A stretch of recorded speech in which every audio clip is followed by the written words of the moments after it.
Shalom, sore. Shalom. Shalom, Dok. Shalom. Sore.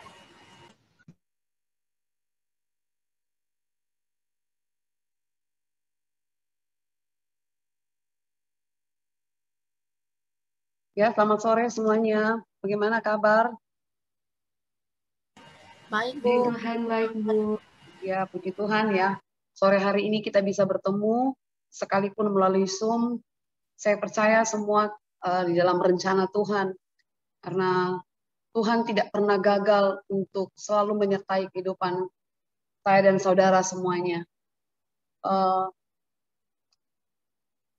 Berapa tahun ini kita melewati pandemik, kita baru ketemu ya, sekalipun lewat Zoom.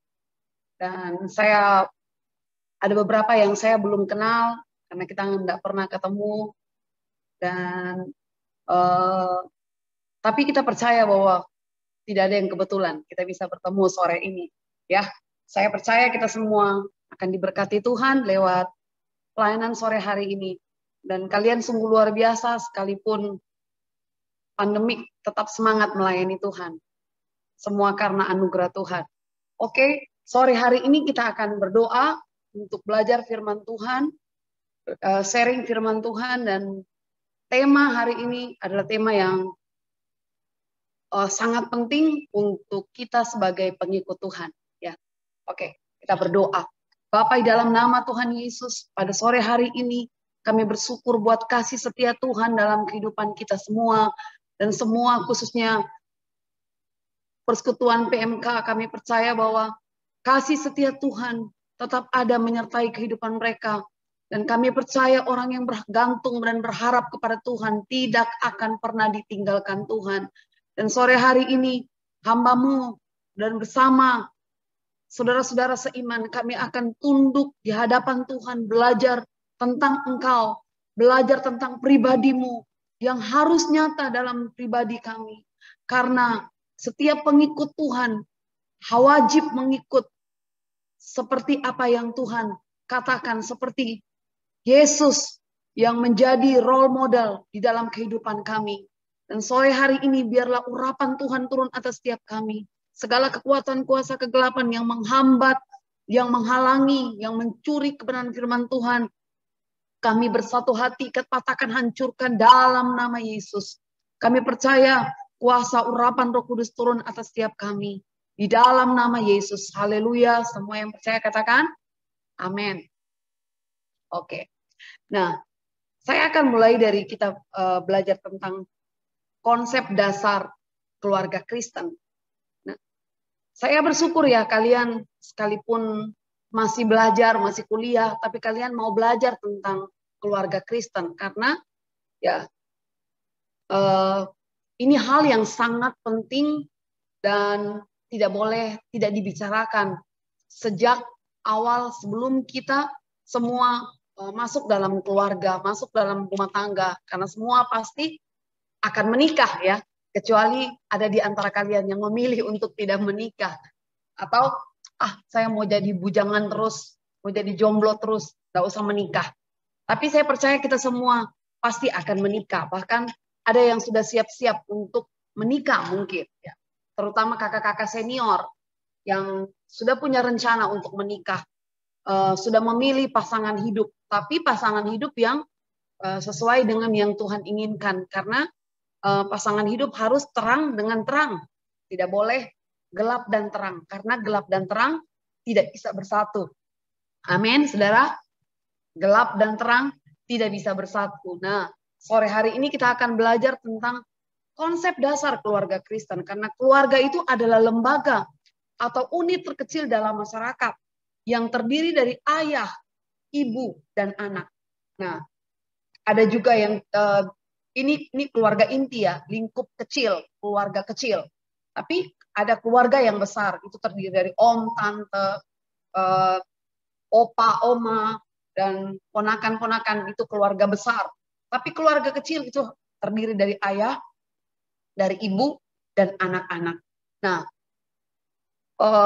ini keluarga inti yang ada di dalam hidup kita, dalam kehidupan kita. Nah, waktu kita sudah berkeluarga, yang pria akan menjadi apa? Suami. Perempuan akan menjadi istri.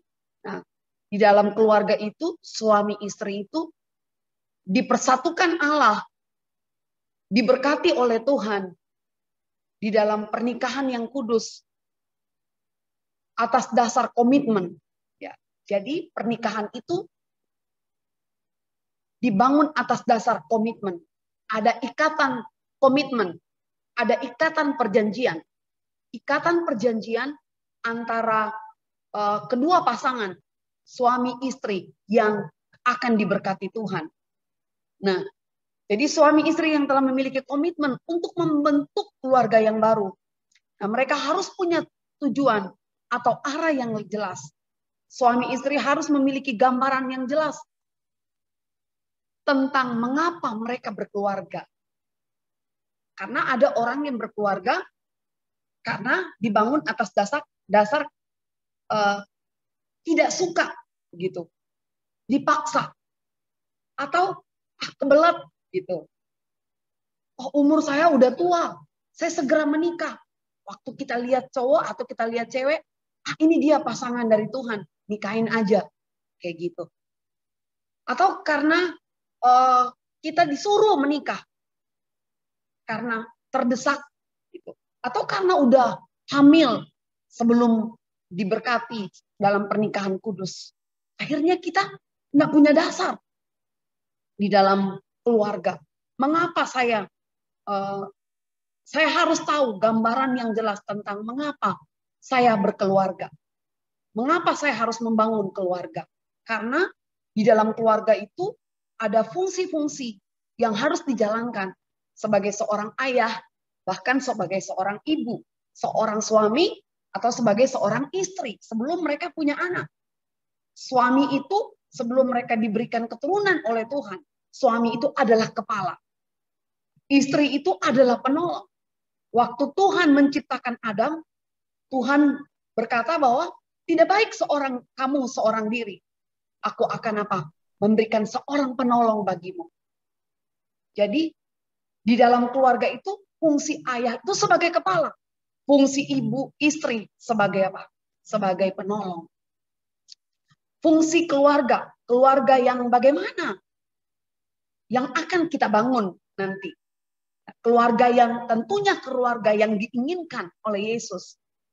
Nah, yang diinginkan oleh Yesus itu bukan keluarga yang mementingkan diri sendiri. Karena ada banyak keluarga di luar sana, mereka mementingkan diri sendiri. Pada awalnya semua baik, semua janji-janji yang baik-baik, janji yang muluk-muluk. Wah, kalau kita menikah nanti saya akan begini, saya akan begini, saya akan begini. Akhirnya kita apa? Kita punya janji yang palsu. Tetapi keluarga yang diinginkan oleh Yesus bukanlah keluarga yang mementingkan diri sendiri, melainkan keluarga yang bisa bersatu dengan rukun saling mencintai satu dengan yang lain. Nah, fungsi keluarga di dalam keluarga itu, mereka adalah rekan sekerja Allah di dalam mengelola alam semesta, mengelola yang Tuhan percayakan dalam dunia ini. Karena waktu Tuhan menciptakan Adam dan Hawa, Tuhan apa? Memberikan mereka kebebasan untuk mengelola taman itu. Mereka dipercayakan untuk mengelola taman itu. Karena itu yang Tuhan berikan kepada mereka. Nah, mereka adalah rekan sekerja Allah di dalam mengelola apa yang Tuhan percayakan kepada mereka. Yang pertama, yang Tuhan percayakan apa? Rumah tangga. Waktu kita berumah tangga, waktu kita memilih berumah tangga, kita memilih orang yang kita percaya bahwa ini dari Tuhan. Tentu awalnya kita sudah harus gumuli. Tuhan, saya mau berkeluarga. Saya pengen punya keluarga seperti ini. Saya pengen di dalam keluarga itu, peran-peran keluarga itu harus ada. Kita punya apa? Punya gambaran-gambaran. Kita punya sudah begitu banyak hal yang kita bayangkan. Wah, saya ingin keluarga saya seperti ini. Nah, jadi waktu kita berkeluarga, Tuhan memberikan kita seorang rekan, yaitu pasangan yang menjadi rekan sekerja Allah di dalam mengelola apa yang Tuhan percayakan. tentunya yang Tuhan percayakan adalah rumah tangga yang Tuhan sudah berkati. Karena keluarga Kristen itu adalah keluarga yang telah diberkati Tuhan. Makanya rumah tangga Kristen itu tidak boleh main-main. Nah, sekarang ini banyak orang tidak tahu tentang keluarga, tentang rumah tangga Kristen. Mereka hanya sekedar mau mencapai tujuannya, mau menikah, mau punya anak. Setelah punya anak, saya harus punya ini dan itu, begitu. Tetapi waktu kita berkeluarga, kita harus tahu bahwa Tuhan telah mempercayakan saya keluarga yang telah dijanjikan Tuhan. Sehingga ada komitmen di dalamnya. Ada perjanjian di dalamnya. Dalam keluarga ada komitmen yang tidak boleh diceraikan oleh manusia.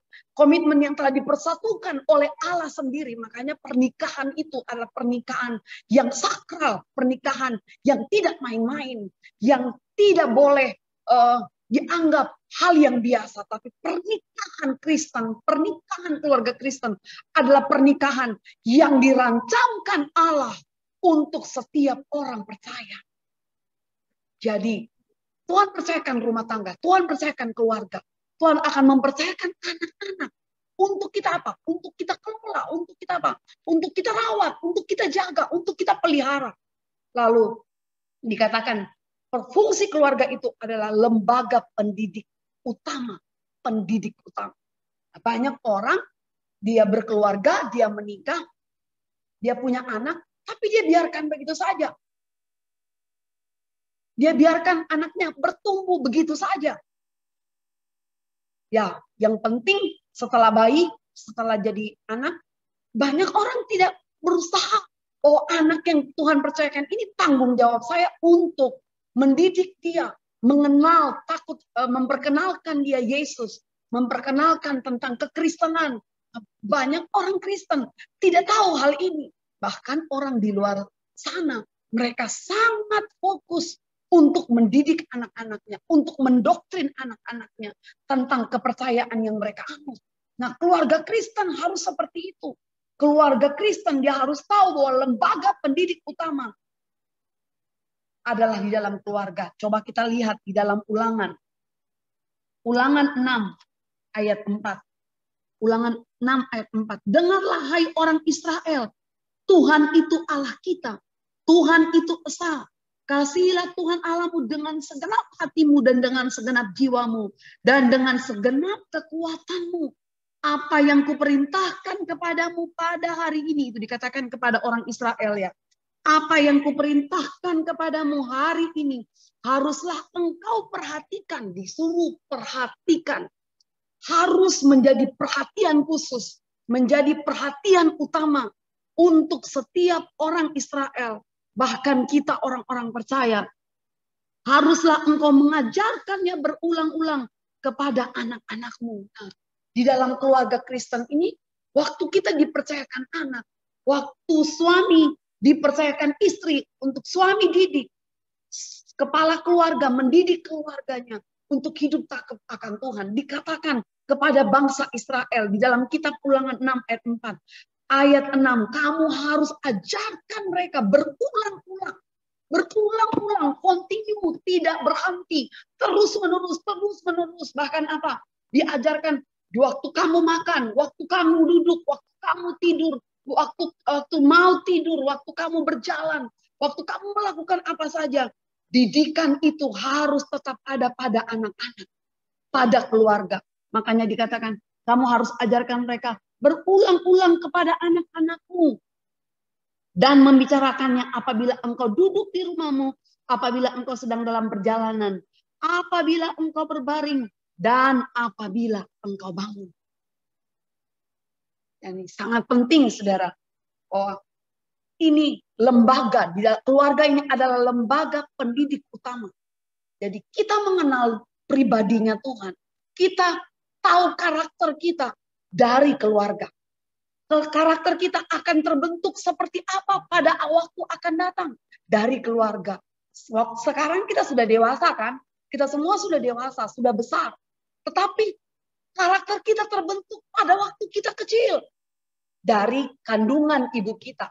Sejak kita dalam kandungan, kita sudah dididik oleh orang tua kita. Bahkan orang tua ada yang sudah ajarkan apa kepada anaknya, nyanyi sejak dari dalam kandungan. Saya dulu waktu saya hamil, saya sering dengerin anak saya lagu-lagu gereja, lagu-lagu tentang Tuhan. Bahkan saya udah injilin anak saya dari kandungan. Saya udah bilang begini, kamu harus percaya kepada Yesus sebagai Tuhan dan Juru Selamat. Saya udah kenalin Yesus dari dalam kandungan. Saya udah bimbing dia terima Tuhan Yesus. Yesus masuklah dalam hatiku sebagai Tuhan dan Juru Selamat. Saya udah kenalkan dia tentang Yesus, bahwa hanya satu-satunya jalan keselamatan. Jadi pendidikan kepada anak itu bukan pada waktu dia lahir. Sejak dari dalam kandungan ibu, sejak ke dalam kandungan kita, dalam kandungan kalian kelak nanti akan menikah. Semua akan menikah kan? Amin. Semua akan berumah tangga ya. Amin. Nah, semua kita akan menikah. Jadi pendidikan itu mulai dari kandungan ibu kita.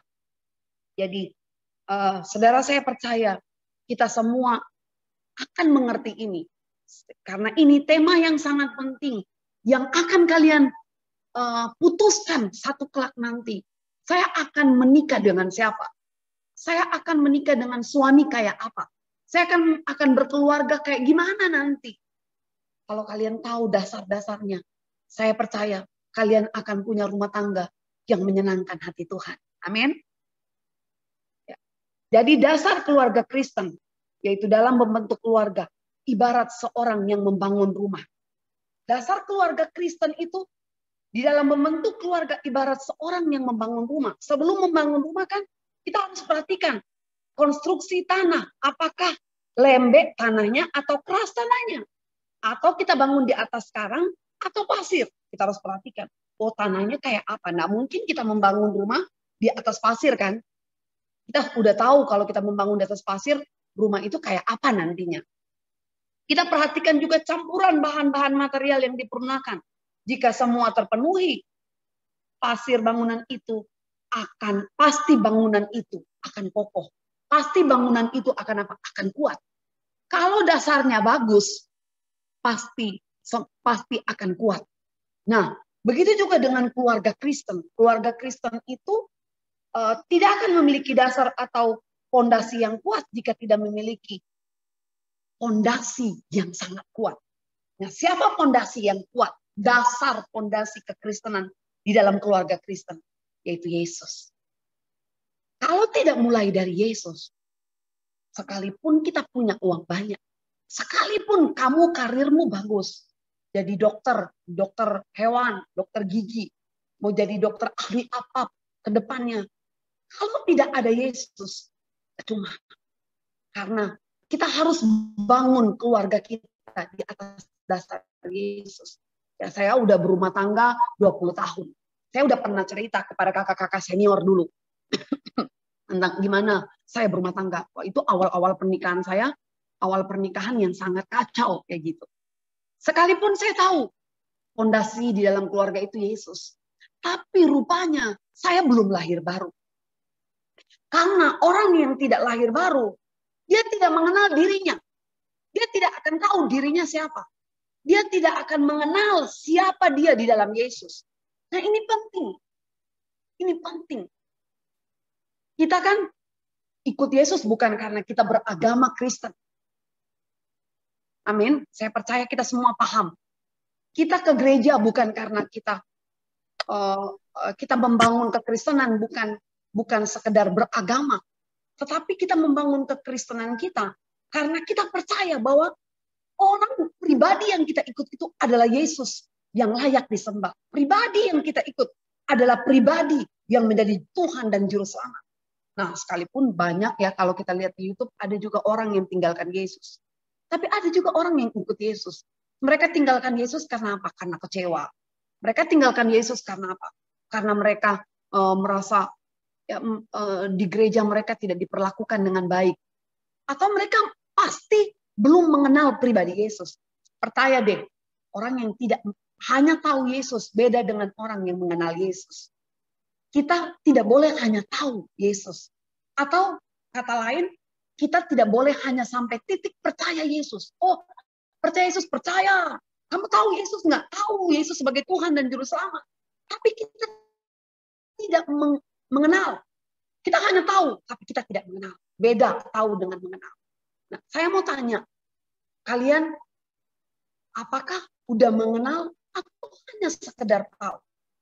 Percaya, tapi belum jadi pengikut Yesus. Orang yang percaya, hanya percaya saja. Dia pasti, kalau belum mengalami, kalau belum mengenal, dia pasti hanya sekedar percaya, tapi dia tidak jadi murid. Orang yang jadi murid, dia pasti akan belajar kepada Roh Kudus. Dia akan belajar kepada Yesus yang dia sembah. Dan waktu dia belajar, Roh Kudus akan mengajar dia tentang banyak hal. Makanya dikatakan bahwa Roh Kuduslah yang akan menginsafkan engkau akan dosa, akan kebenaran dan kebenaran. Engkau akan tahu bagaimana hidup di dunia ini. Engkau akan tahu bagaimana membedakan mana yang baik, mana yang benar. Engkau akan tahu memilih mana jalan yang benar, mana yang tidak. Engkau akan tahu memilih mana yang sesat, mana yang tidak. Engkau akan mengenal pribadi yang engkau sembah. Engkau akan mengenal dirimu di dalam Yesus.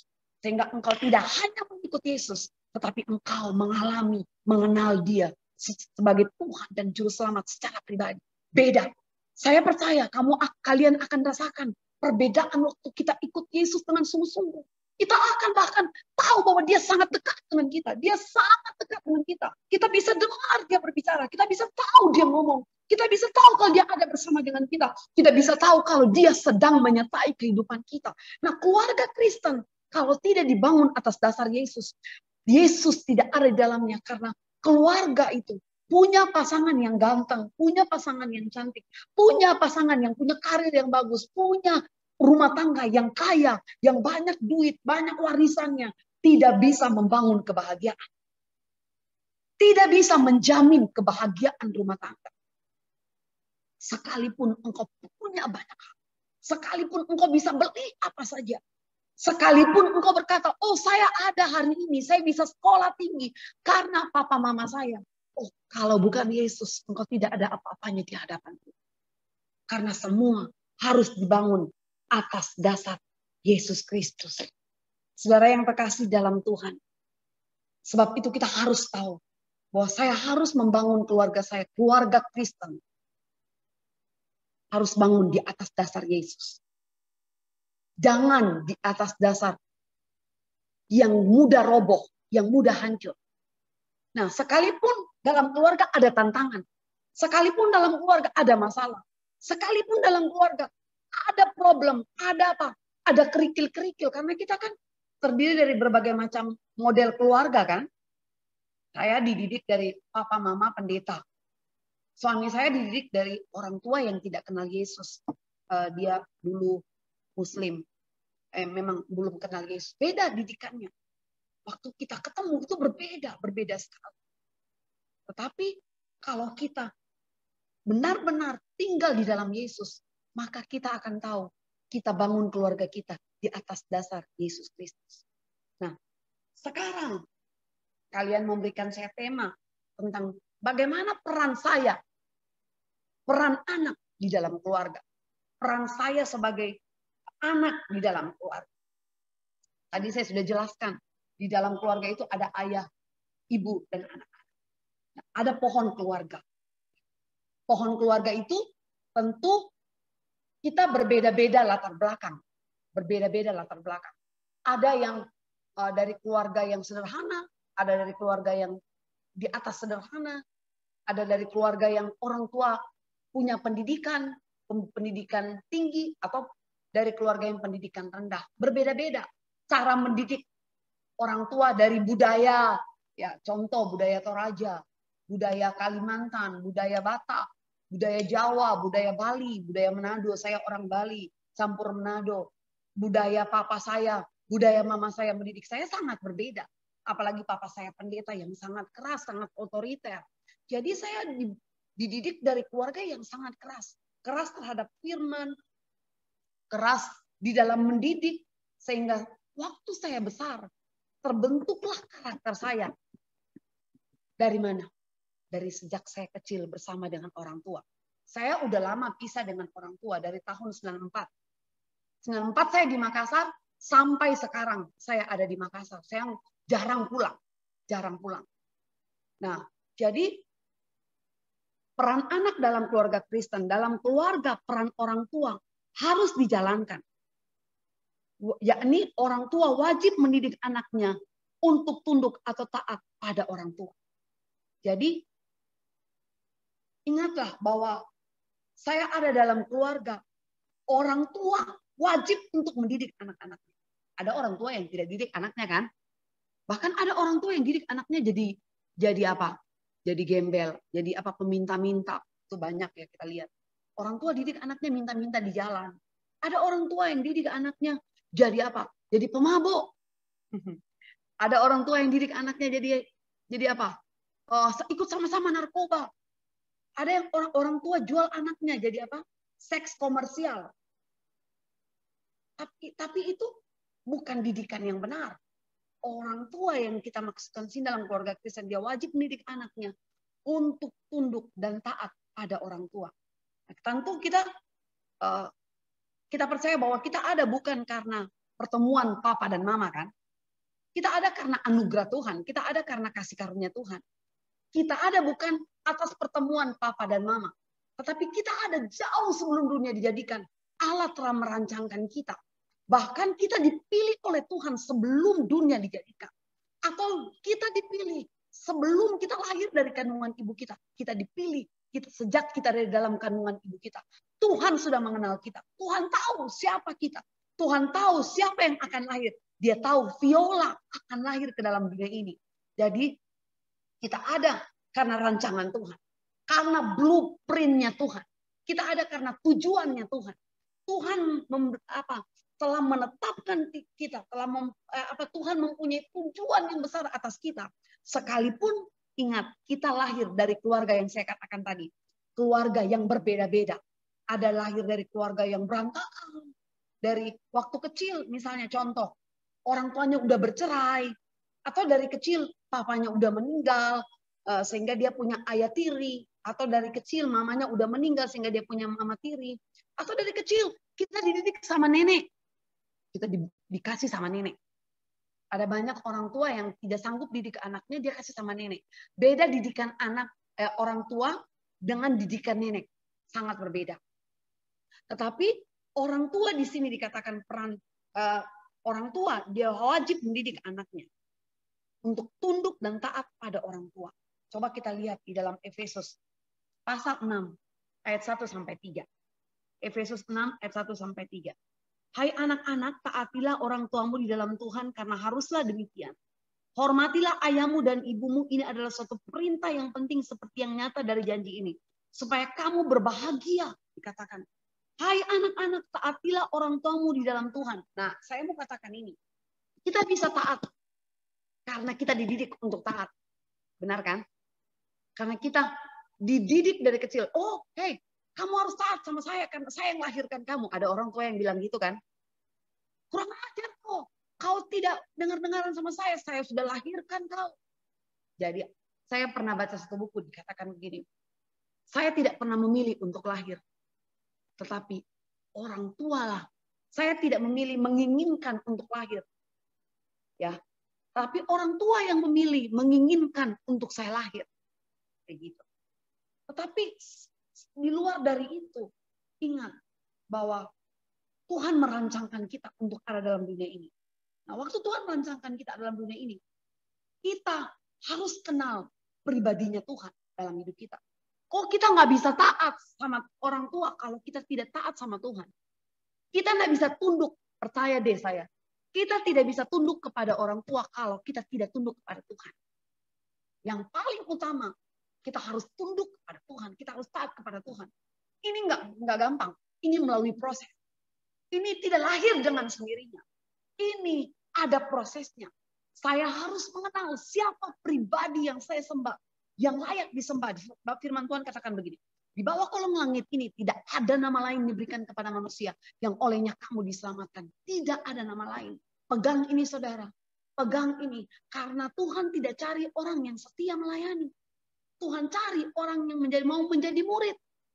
Ada banyak orang melayani Tuhan. Tapi pada akhirnya mereka bisa jadi kecewa. Mereka melayani Tuhan, tapi waktu ada badai, mereka kecewa. Nah, kenapa bisa mereka kecewa? Kok bisa kecewa? Mereka melayani Tuhan dengan setia. Kok mereka bisa kecewa? Orang yang kecewa karena mereka tidak mengenal pribadi Yesus dengan benar. Nah, dikatakan di sini Efesus 6, hai anak-anak, termasuk kita semua. Sekalipun saya sudah berkeluarga, saya sudah punya anak yang kuliah ya. Anak pertama saya udah kuliah, anak kedua saya SMA kelas 3, mau naik kelas 3. Anak ketiga saya yang terakhir bungsu mau naik kelas 3 juga. Tapi saya tetap jadi anak karena saya masih punya orang tua. Saya punya mertua yang saya anggap dia orang tua saya. Dikatakan termasuk kepada saya, hai anak-anak, taatilah orang tuamu dalam Tuhan, karena haruslah demikian. Hormatilah ayahmu dan ibumu, ini adalah suatu perintah yang penting. Garis bawahi kata penting. Perintah yang penting. Seperti yang nyata dari janji ini, supaya kamu berbahagia dan panjang umurmu di bumi. Wow. Ini kunci kita diberkati Tuhan. Kita ikut Tuhan, sembah Tuhan, melayani Tuhan bukan supaya diberkati kan? Motivasi kita bukan itu kan sebenarnya. Tapi kita harus juga terima janji Tuhan. Kita klaim janji Tuhan. Tuhan, Engkau berjanji. Nah, ini janji Tuhan. Sebagai anak, saya harus apa? Harus menghormati orang tua. Karena ini perintah yang penting. Orang anak yang menghormati orang tua, mereka akan panjang umur. Nah, peran anak dalam keluarga, yaitu dia harus menghormati orang tuanya. Dia harus menghormati orang tuanya. Oh Bu Pendeta, bagaimana caranya saya menghormati orang tuaku? Orang tuaku kurang ajar. Papaku dari kecil suka maki-maki saya. Dia suka bilang saya brengsek. Dia suka bilangin, dasar anak yang saya tidak pernah inginkan. Saya tidak mau kamu lahir sebenarnya, tapi kenapa kok ada? Ada banyak orang tua bilang begitu. Kurang ajar, kau jadi begini, anak kurang ajar, tidak pernah berterima kasih. Atau orang tua kita tidak pernah bertanggung jawab. Ada orang tua yang tidak bertanggung jawab. Saya pernah ketemu satu anak cewek, dia tidak bisa ampuni papanya. Karena apa? Papanya tinggalkan mamanya waktu mereka masih kecil. Nah, akhirnya apa? Mereka 3 bersaudara itu, uang sekolah mereka harus pinjam dari keluarga ini ke keluarga itu, ke tantenya, ke omnya. Papanya pergi tinggalkan mamanya dan dia masih kecil-kecil dengan adiknya. Papanya menikah lagi. Dia tidak bisa ampuni orang tuanya. Dia tidak bisa. Saya bilangin ke dia, kamu tetap harus bisa mengampuni orang tuamu. Dia bilang, Bu Pendeta, saya tidak bisa mengampuni orang tua saya. Papa saya begini. Aduh Bu Pendeta, mama saya begini. Mama saya tinggalkan saya. Mama saya kirim saya ke nenek. Mama saya taruh sama nenek saya. Mama papa saya, mereka tidak bisa jadi teladan, tidak bisa jadi contoh. Papa saya seorang ayah, seorang pemabuk. Papa saya seorang ayah yang suka pukul mamanya, suka kasarin mama saya. Mama saya seorang ibu yang tidak bisa jadi berkat dalam keluarga. Mama saya tidak pernah rawat saya dari kecil. Ada anak-anak yang bilang seperti itu. Bahkan mereka sudah berkeluarga, mereka masih ingat cara didik orang tuanya pada waktu kecil. Dan itu menjadi apa, saudara? Menjadi kepahitan. Mereka sangat benci. Mereka sangat jengkel dengan ayahnya, dengan ibunya. Mereka tidak bisa apa? Tidak bisa mengampuni papanya, tidak bisa mengampuni mamanya. Sulit untuk mereka bilang, Tuhan, saya mengampuni papa saya. Karena terlalu dalam sakit hatinya. Mereka terlalu kepahitan. Atau mereka merasa dibeda-bedakan. Kakak yang satu dengan kakak yang satu. Dan saya dibeda-bedakan. Oh, mama saya lebih sayang kepada kakak saya. Saya tidak. Oh, papa saya seperti ini. Atau saya pernah ketemu seorang gadis yang dilecehkan oleh ayahnya. Itu papanya setiap lihat papanya perkosa dia. Jadi dia itu selalu sembunyi di bawah tempat tidur. Setiap dia tahu papanya akan pulang ke rumah, dia sembunyi di bawah tempat tidur. Belum lama saya juga pernah ketemu dengan anak yang mengalami depresi. Itu anak remaja. Karena apa? Papanya perkosa dia puluhan kali. Jadi anaknya sampai mengalami gangguan kejiwaan. Depresi bukan depresi ringan, tapi depresi berat. Apakah seperti ini kita bisa menghormati? Sulit kan? Sulit kita menghormati. Sulit kita berkata, Tuhan saya ampuni orang tua saya. Karena firman Tuhan berkata, saya mengampuni. Sulit. Sekalipun kita melayani Tuhan, sekalipun kita berdoa, sekalipun kita baca Alkitab. Tapi kalau kita tidak belajar minta kepada Roh Kudus untuk menolong saya, mengampuni semua masa lalu saya. Karena kan masa lalu tidak bisa dihapuskan. Kita kan punya memori. Kita nggak bisa hapus trauma-trauma masa kecil, trauma secara fisik, trauma secara mental. Kita nggak bisa hapus. Makanya nggak heran ada kita lihat orang yang berpendidikan tinggi, tapi dia mengalami kegangguan kejiwaan. Orang yang kita lihat ada pernah dokter, konselor besar, tetapi dia bunuh diri dari lantai tingkat tinggi. Bisa bunuh diri, bisa. Mengapa? Karena mereka yang tidak pernah menyelesaikan persoalan-persoalannya di masa kecil. Ingat saudara, kita mau rindu punya peran sebagai seorang anak dalam keluarga. Yang seperti Tuhan inginkan, yang seperti Tuhan perintahkan, bahwa perintah Tuhan ini apakah dikatakan penting, paling utama. Ada jaminan di dalamnya, ada janji Tuhan di dalamnya. Perintah ini penting yang mengandung janji. Tetapi dalam kehidupan sehari-hari saudara, kita nggak bisa mengampuni orang tua kita. Sulit untuk mengampuni. Sehingga banyak orang yang berpendidikan tinggi, yang punya derajat yang tinggi, tapi mereka tidak bisa mengampuni. Saya pernah bertemu dengan seorang ibu yang sakit jantung. Itu karena tidak bisa mengampuni papanya. Papanya itu sudah di mana? Sudah dikubur. Tapi waktu dia berkata, Tuhan, Yesus, saya mengampuni ayah saya yang pernah jahat kepada saya. Saya mengampuni, ampuni saya Tuhan. Apa yang terjadi? Ibu ini sembuh dari sakit jantung.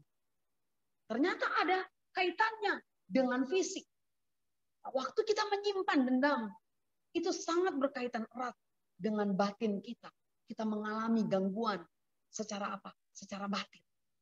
Kita bisa sembah Tuhan, tapi hati kita siapa yang tahu? Makanya Tuhan berkata begini, saya bukan lihat yang di luarnya, tapi saya lihat yang di dalamnya. Karena Tuhan lihat yang paling penting di dalam hati kita. Bagaimana hati kita? Bagaimana kita mengelola hati kita?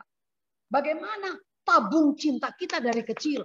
Tabung cinta kita itu diisi penuh oleh papa mama, diisi penuh oleh Yesus, atau diisi penuh dengan hal-hal yang menyakiti hidup kita. Dengan luka batin, sakit hati, kemarahan, kebencian. Oh, semua problem-problem dari masa kecil yang kita tidak pernah selesaikan. Akhirnya menumpuk pada waktu kita menikah, pada waktu kita berumah tangga seperti gunung es yang siap meledak. Sehingga apa? Banyak keluarga yang pada akhirnya mereka tidak bisa mengakhiri rumah tangganya dengan baik. Sekalipun Tuhan sudah berkata bahwa tidak boleh bercerai. Apa yang dipersatukan Allah tidak boleh diceraikan oleh manusia. Tetapi pada akhirnya manusia bisa bercerai.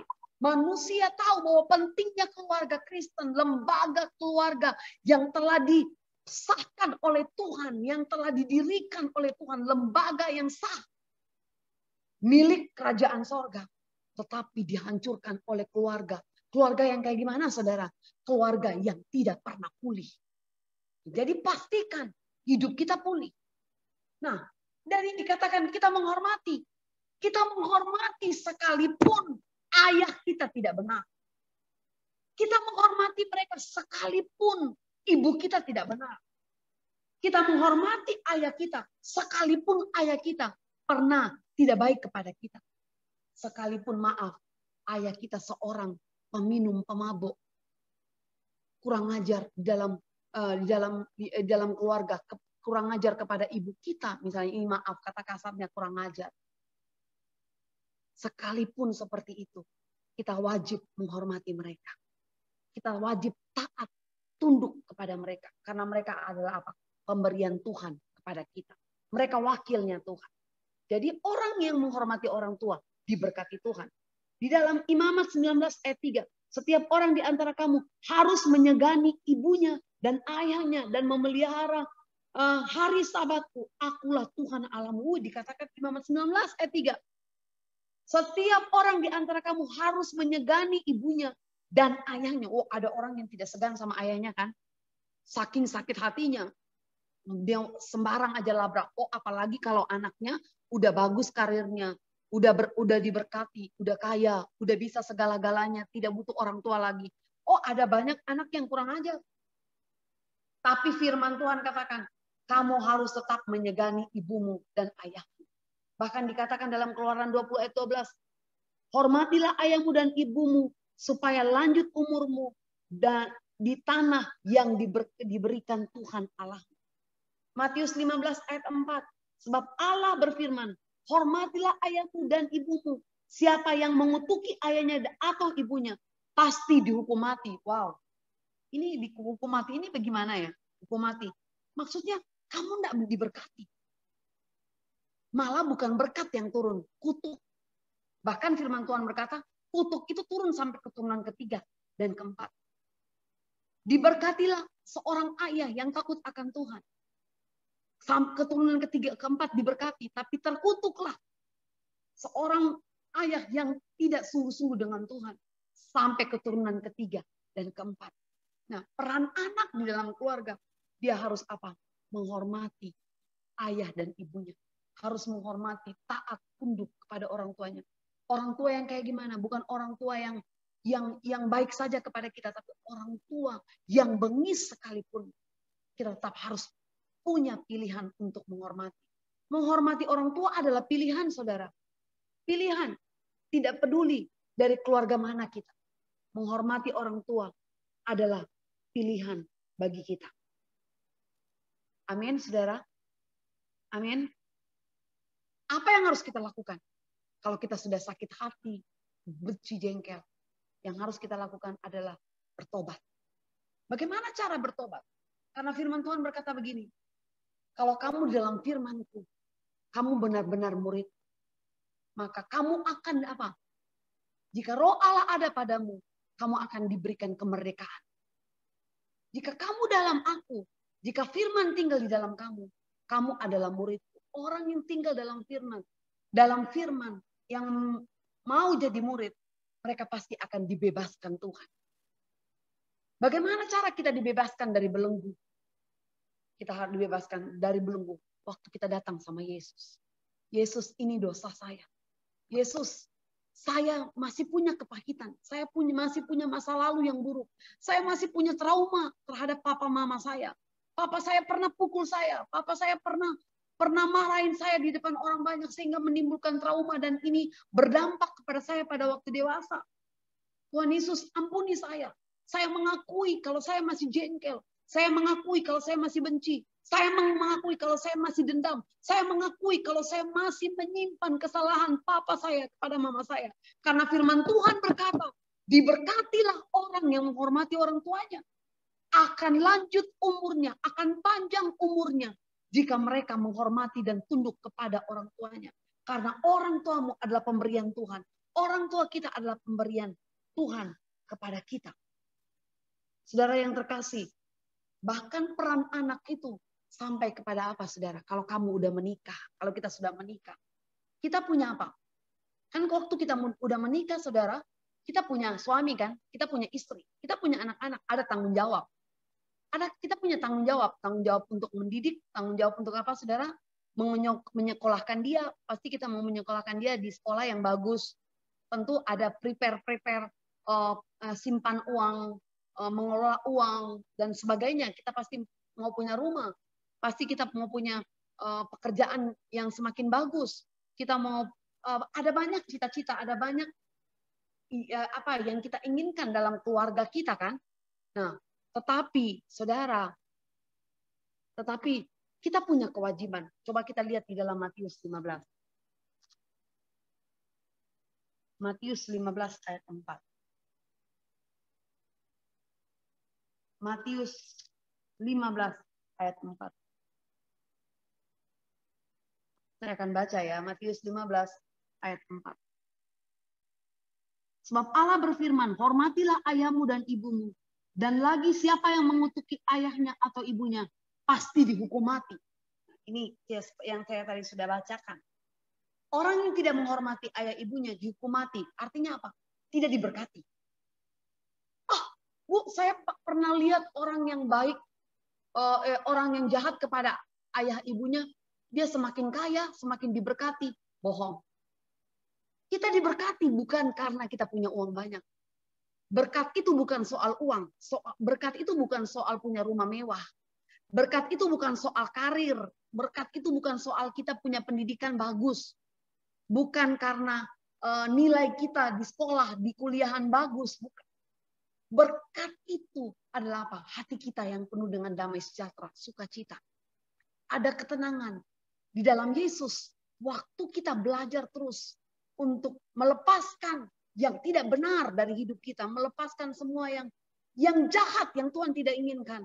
Itu satu sukacita yang besar. Karena ingat, iblis selalu mau mencuri sukacita. Iblis selalu mau mencuri damai sejahtera. Firman Tuhan katakan begini, Yesus datang itu memberikan hidup, bahkan hidup yang berkelimpahan. Tetapi iblis datang untuk mencuri, bahkan membunuh, bahkan membinasakan kehidupan kita. Itu tujuan iblis. Tapi tujuan Yesus adalah hidup yang berkelimpahan, yaitu bukan hidup yang kaya raya, tetapi hidup yang penuh dengan damai, sejahtera, dan sukacita. Setelah itu, kalau kita kaya, itu karena berkat Tuhanlah yang menjadikan kita kaya. Amin.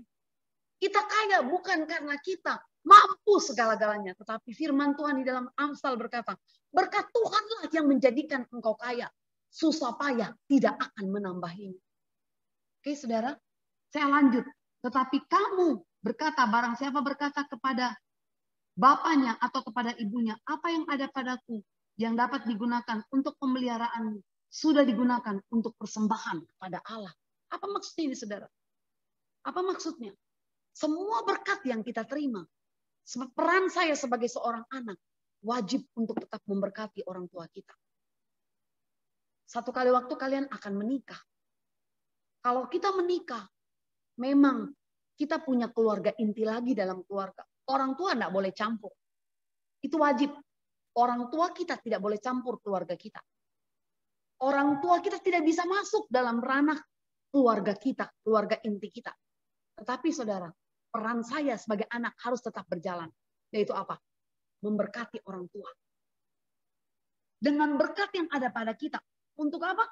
Untuk apa yang ada padaku yang dapat digunakan untuk pemeliharaanmu sudah digunakan untuk persembahan kepada Allah.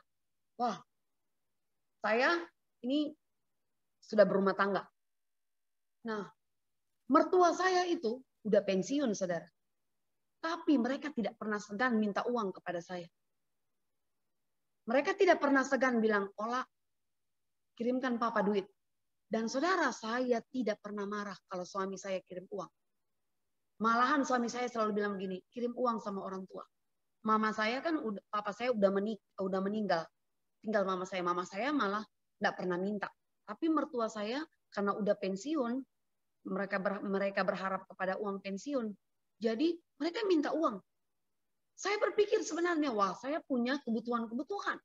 Tetapi sebagai seorang anak, peran saya yaitu wajib untuk memberkati orang tua.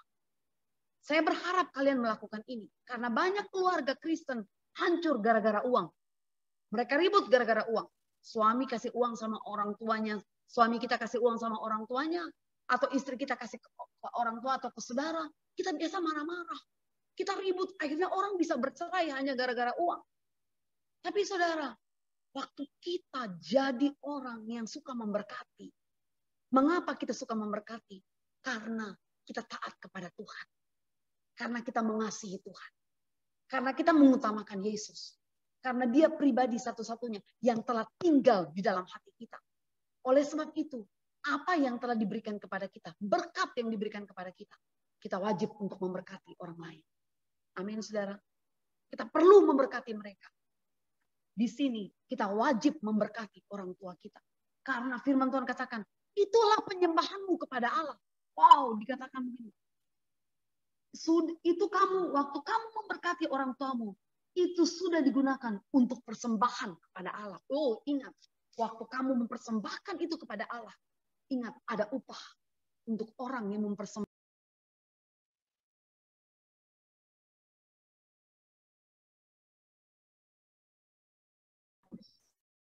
Terima Bu. Permisi Bu Pendeta, termute Bu Pendeta. Sorry. Oke. Terakhir, kita lihat tantangan apa dalam mengerjakan peran dalam keluarga. Apa tantangan kita? Pertama, kita lahir. Kita besar dari orang tua yang bercerai. Puji Tuhan kalau kita masih punya papa mama yang lengkap, orang tua yang lengkap kan? Kalau kita masih punya orang tua yang lengkap. Tapi ada yang tidak punya orang tua lengkap. Nah, ini tantangannya kalau kita lahir dari keluarga yang bercerai.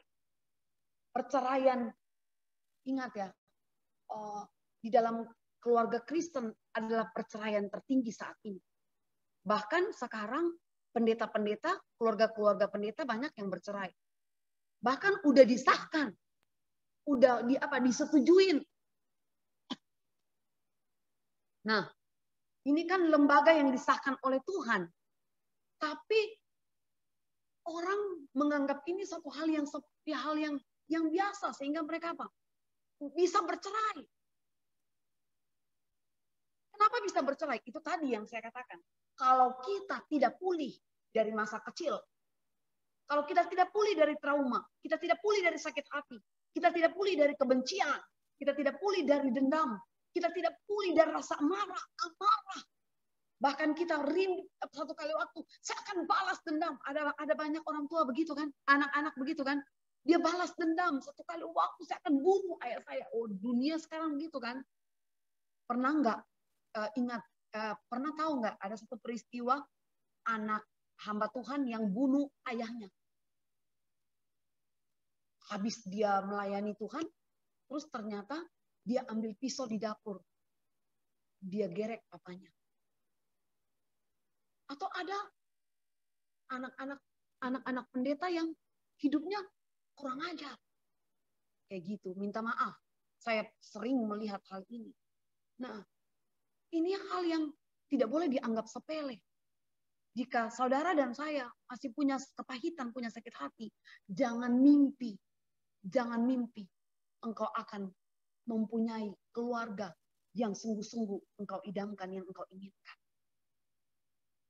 Mari koreksi, mari kita evaluasi diri kita. Koreksi diri kita, evaluasi diri kita. Supaya saya punya rumah tangga yang tidak bercerai nantinya.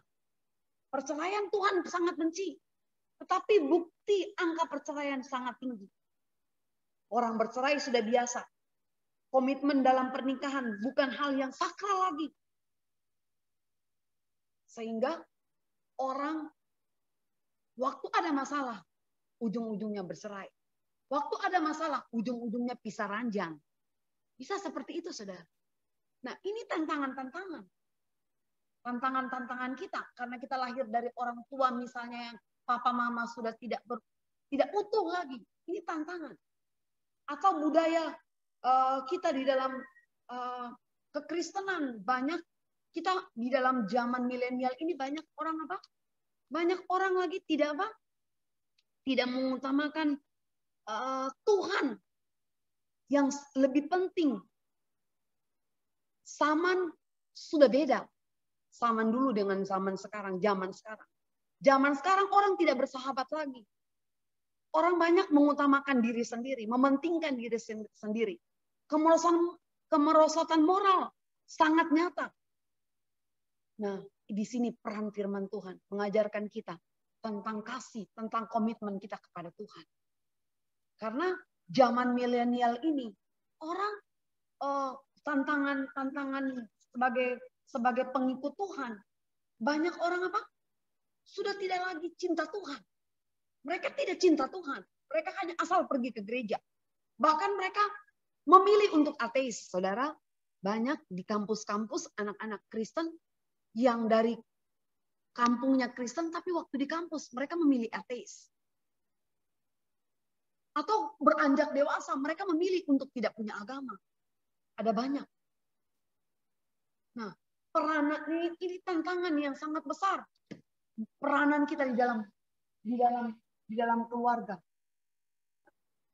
Moral semakin rusak. Moral anak-anak Kristen semakin rusak. Jadi, saudara yang terkasih di dalam Tuhan, kalau kita tidak punya cinta kepada Tuhan, jangan mimpi kita akan punya cinta kepada sesama. Nah, saudara yang terkasih, kita harus melekat dengan Tuhan. Kita harus melekat dengan Tuhan. Seberapa jauh engkau melekat dengan Tuhan? Apakah engkau melekat dengan Tuhan hanya karena pelayanan? Saudara melekat dengan Tuhan hanya karena rutinitas pergi ke gereja. Orang melekat dengan Tuhan itu memang dia harus tinggal di dalam Tuhan. Tinggal di dalam firman. Orang yang tinggal, orang yang melekat. Hanya orang yang melekatlah yang bisa menghasilkan buah. Kalau kita tidak tinggal kepada pokok anggur itu, maka kita tidak bisa berbuah. Orang yang tidak berbuah pasti tidak akan punya dampak yang bagus dalam kehidupannya. Bagaimana bisa kita punya peranan di dalam keluarga sebagai seorang anak kalau kita tidak tinggal melekat dengan Tuhan? Tidak bisa. Tidak bakalan mungkin kita bisa melekat dengan Tuhan kalau kita masih punya kebencian, kalau kita masih punya sakit hati, kalau kita masih punya dendam, kalau kita masih hati terluka, kita tidak akan bisa punya hati yang melekat dengan Tuhan. Mari saudara, belajar untuk melekat dengan Tuhan. Ini hal yang sangat penting. Saya lahir besar dari keluarga pendeta. Saya lahir dari Sulawesi Tengah. Tapi saya merantau di Sulawesi Selatan. Di sinilah, di Makassar lah, saya terus bertumbuh, saya terus kejar Tuhan. Sekalipun ada banyak masalah, sekalipun ada tantangan. Rumah tangga saya hampir bercerai, saudara. Waktu 5 tahun pertama pernikahan saya hampir bercerai. Tapi setelah itu 10 tahun sampai 20 tahun belakangan ini, 15 tahunan ya, 15 tahunan dalam rumah tangga saya baru bisa dikatakan 5 tahun terakhir ini. Saya sudah seperti sahabat dengan suami saya. Saya bisa bercanda, saya bisa bermain, suami saya bisa dekat. Kita bisa dekat. Kenapa? Waktu saya belajar untuk lepaskan kepahitan. Waktu saya terus bilang, Tuhan, saya mau melekat dengan pribadimu. Saya mau melekat. Orang lain bisa memilih untuk tinggalkan Yesus. Orang lain bisa memilih untuk kecewa dengan Yesus. Orang lain. Dari kecil sampai remaja mereka tetap di dalam Yesus. Tapi pada waktu mereka dewasa, ada badai, ada tantangan. Roboh iman mereka. Itu karena mereka tidak dibangun atas dasar Yesus. Sehingga mereka memilih untuk menolak Yesus. Ingat saudara, selama kita tinggal dalam Yesus, ada janji Tuhan dalam hidup kita. Apa saja yang engkau kerjakan, Tuhan buat berhasil. Sehingga engkau punya peranan yang sangat luar biasa di dalam keluarga. Nah, ini tantangan besar di zaman milenial. Oh, ada banyak lagi tantangan-tantangannya, tantangan medsos sekarang ini. Media sosial yang begitu marak saat ini. Dengan kecanggihan teknologi. Itu hal-hal yang membuat peran kita tidak berfungsi dalam keluarga. Sehingga kita lebih condong kepada hal-hal dunia. Karena hal-hal dunia lebih menarik. Dan bahkan dunia bisa menarik kehidupan kita. Kalau kita tidak tegas terhadap diri kita, kita tidak akan mungkin bisa tegas kepada dunia ini. Belajar untuk kita tegas dengan diri kita. Kalau ya, tidak. Kita tidak akan mungkin bisa menolak dunia, tawaran dunia. Kalau kita tidak tegas kepada Tuhan, kepada diri kita. Dan kita terus mau belajar untuk menghormati Tuhan dalam hidup kita. Mari saudara, kita semua sudah dewasa. Saya berharap kalian akan jadi berkat di kampus. Saya berharap kalian akan jadi berkat di keluargamu di kampung. Sekalipun kalian satu kali waktu akan diberkati sukses di dalam karir, di dalam studimu, engkau punya pekerjaan yang bagus.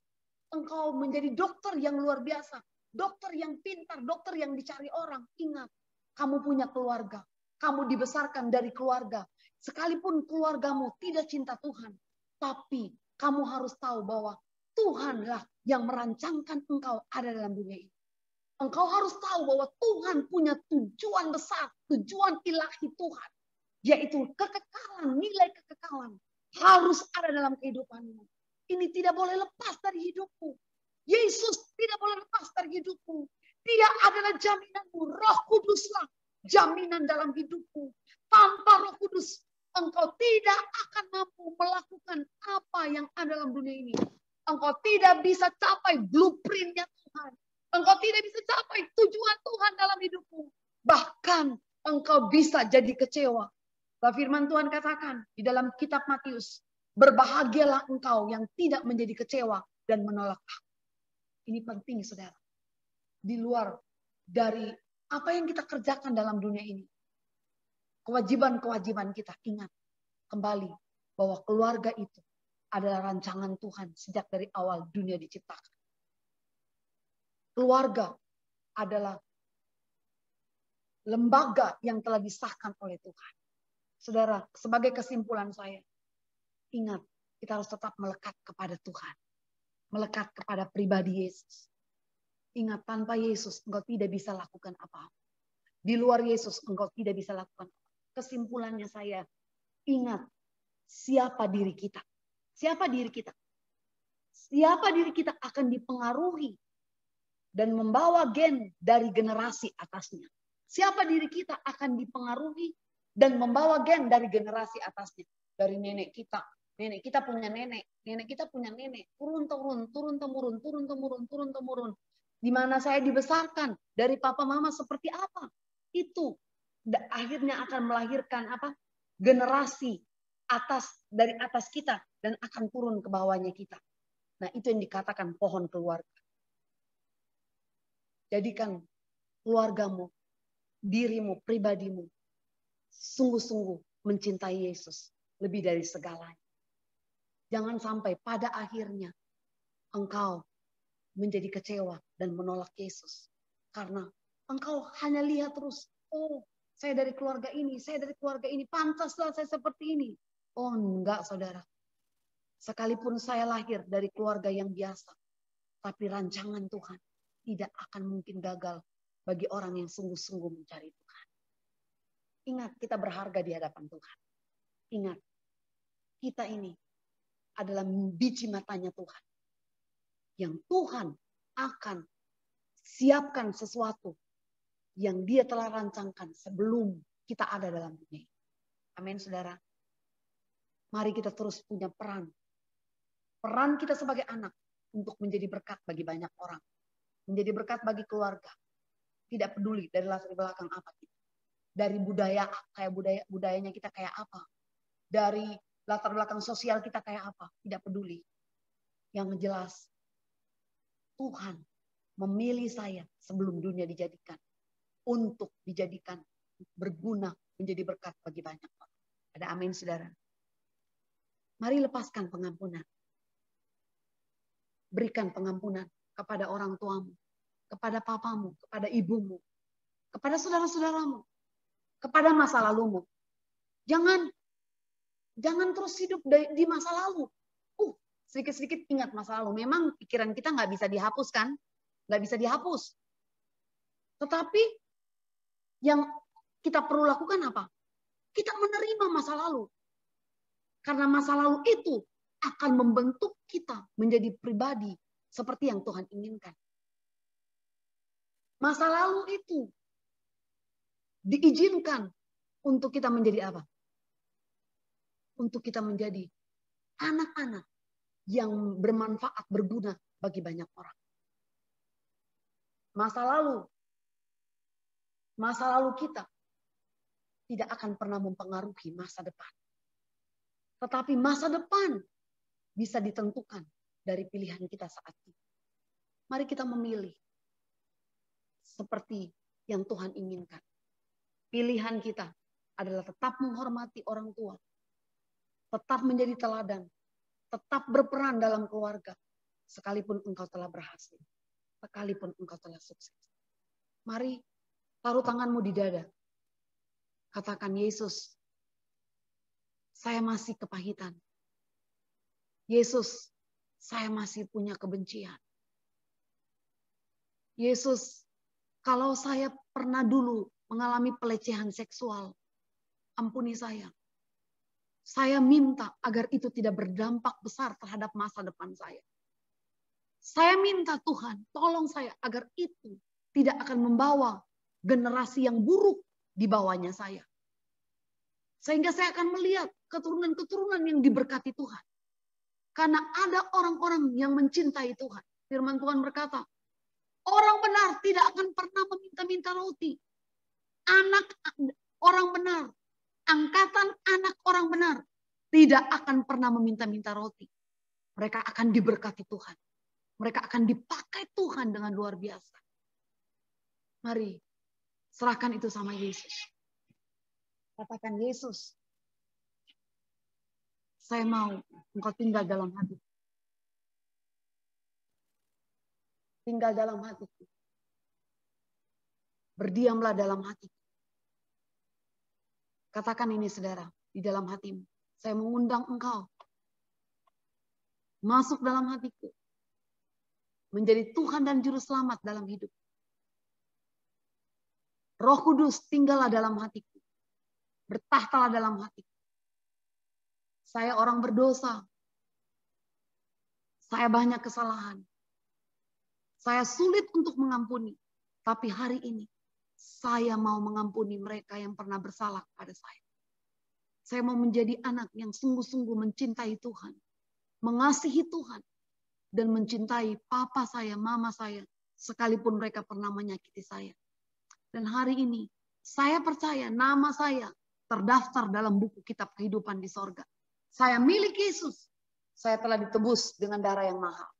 Terima kasih Tuhan Yesus. Terpuji namamu. Di dalam nama Yesus Tuhan. Terima kasih Tuhan yang telah mengangkat tangan mereka. Mari angkat tanganmu. Angkat tanganmu.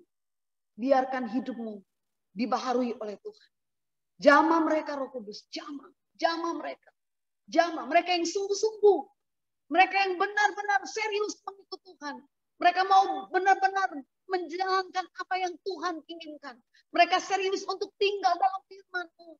Mereka serius melekat dengan Engkau. Mereka yang sungguh-sungguh dengan Engkau sendiri, mengejar Engkau.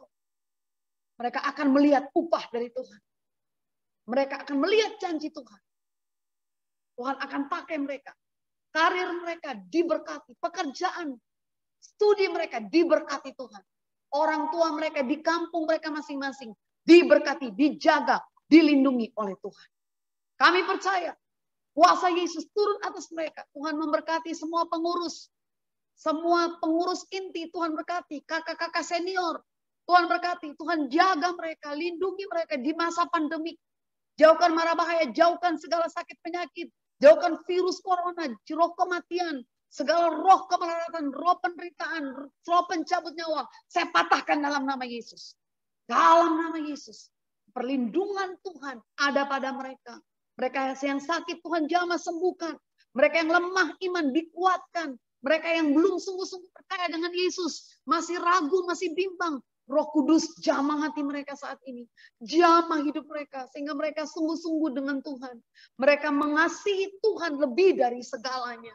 Terima kasih Roh Kudus. Bekerjalah, bekerjalah. Urapi mereka satu persatu. Pengurapan Tuhan turun atas engkau. Membebaskan engkau dari belenggu dosa. Terima kasih Bapa. Terpuji namamu di dalam nama Yesus Kristus. Haleluya. Haleluya. Amin.